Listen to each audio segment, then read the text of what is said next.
Now let us see how a software works. You can look at the screen, you will see it's a diagram. I have given the reference also from where this picture is taken.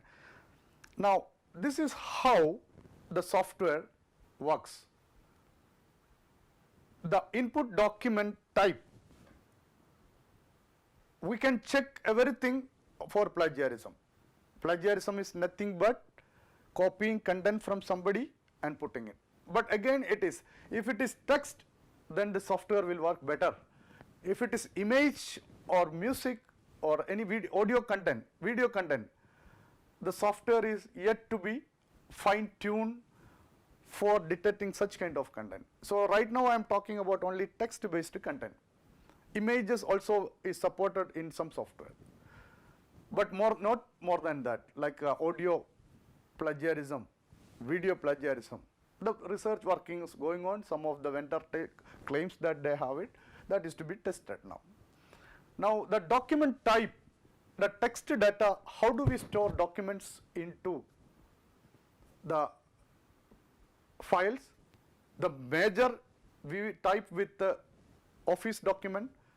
The Office document formats are doc, PPT, Excel sheet, or OpenOffice document, docx, its template. So any variants of all that which is used for word processing, that file generally all software take it. And the other one is searchable PDF, where you can copy and paste content from PDF file to Word file with the same content. If it is not searchable, if it is stored in as an image, when you cut and paste, that if you are using Ctrl+C, Ctrl+V from the PDF file, that cannot be copied into other software, including Word. So we have to check it whether the computer will work only, it can be copied as a ASCII text. ASCII text is a technical term, but it means that when you are copying the letter A, the ASCII character of 65 is being matched against the character which is already there. This is the fundamental of working for any plagiarism software. So the format which support, like doc, LaTeX format, HTML, XML, PDF, and other OpenOffice template, word process template, WordPress template, all these text-based HTML, all versions, all these are supported in most commonly used plagiarism software. So when you have a different format, then check with the software vendor whether this supports or not. So in the coming modules, you will see that which software support what kind of format. I'm talking about in general. So this kind of document will be sent into their server. Generally, all this plagiarism software is in cloud. You don't need to download a software into your desktop, except very few. The only software I found that you need to download into your software was the free open tool called Viper from scanmyessay.com. But even Viper very recently has stopped that downloading option. They don't have a desktop version, so that you can't compare the document inside your computer along with the internet connection. That is not possible. Instead of that, all softwares works on like cloud-based model. Your software is being uploaded into a cloud, and their algorithm and server will check with the existing indexed database, and it will check against the links available properly on internet platform. After some time, it gives the result. This much percentage is copied. That report is called similarity report. So similarity report, even if you cite an article, that will also show in the software. Even if you put a quotation mark, it will show in the similarity report. So it cannot be plagiarized. So I can only call it a similarity report, which I already discussed in the last part. So when you submit this document into their server, it will process, it will again produce the similarity reports. So that is what you are seeing on the screen, that pre-processing, document indexing, going to the similarity analysis, then similarity reports are produced. Now how the reports are produced, depending upon the vendor, that varies. Some vendor will be having very fancy interface or fancy output with the color combination of copied content. Some will be having only link with only one color change. So it all depends on the features included by the feature. Now, I already mentioned what are the basic criteria required for this. Now let us see a little more up that what are the, how we can select very judiciously for a software. Now free tool and plagiarism tool, we don't need to do anything. You can just log into the server, you can use it. So look at the screens, I have attached some of the free tools and also the paid tool. So whatever paid I have mentioned in the slide is the paid, and each and every this will be covered by my colleague later. She will be showing the details of each of this. So there are two which are priced in this, which are very popularly used. One is called Turnitin, another is Urkund. Urkund is been selected by Inflimnet for giving to the universities right now under the project. But Turnitin is being used by extensively by other universities. The other Unicheck is actually an LMS which is having an integrated component plagiarism check, and CFP and Drillbait. These two are Indian vendors coming out now with the more features to check plagiarism. So these are the, but all these are right now priced.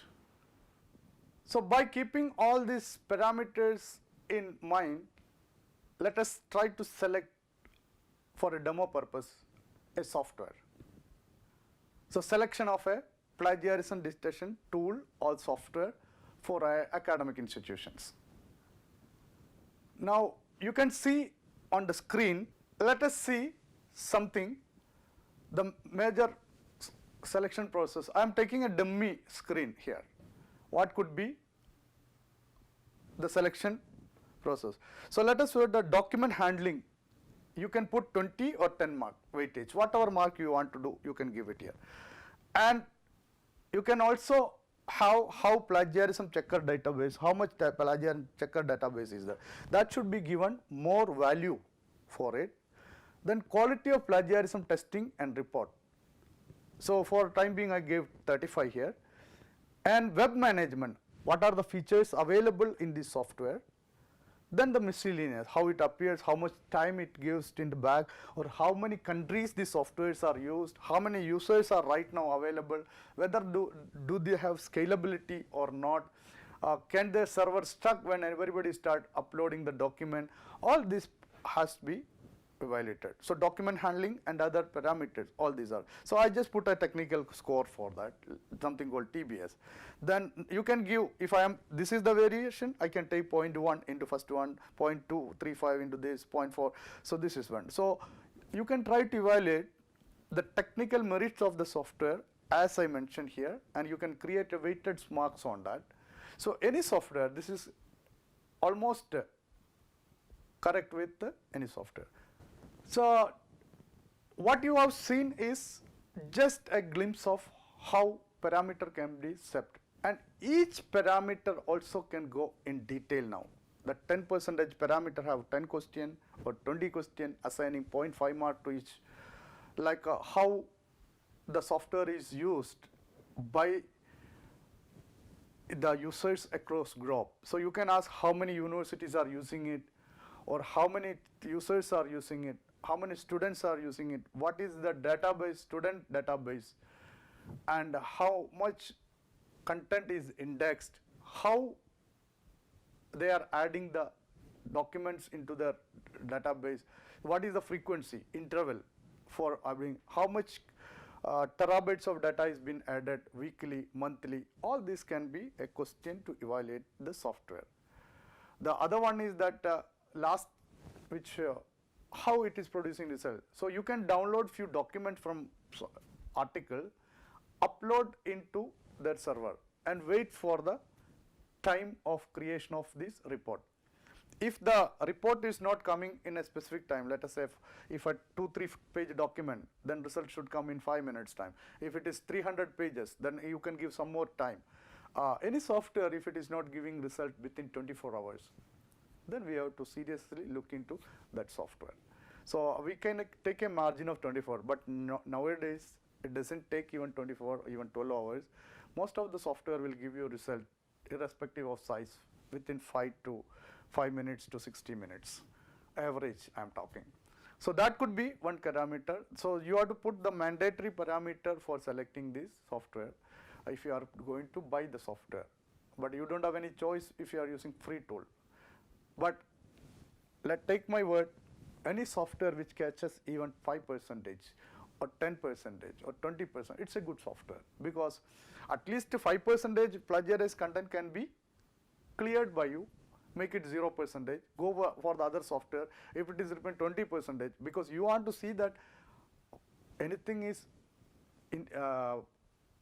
included in the thesis without citation, or in the article without citation or reference. So plagiarism content is checked.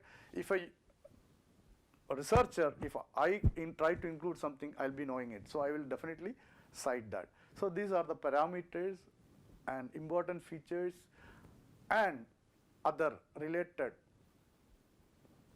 items which is to be checked before concluding into a plagiarism detection software. Thank you very much for listening to me on this.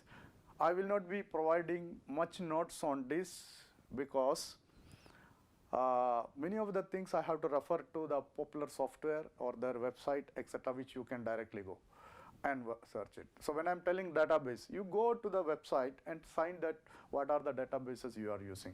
So that kind of things I'm not doing, because it keep on updating it. So for the time being, no e-text is provided for this module. This is only for enlightening your knowledge about the anti-plagiarism software, but definitely you will have a write-up, background write-up of 8 pages, which is prepared by my colleague to refer, and it's again a compiled content on that. So let us make it very sure that it is taken from various sources for the learning purposes.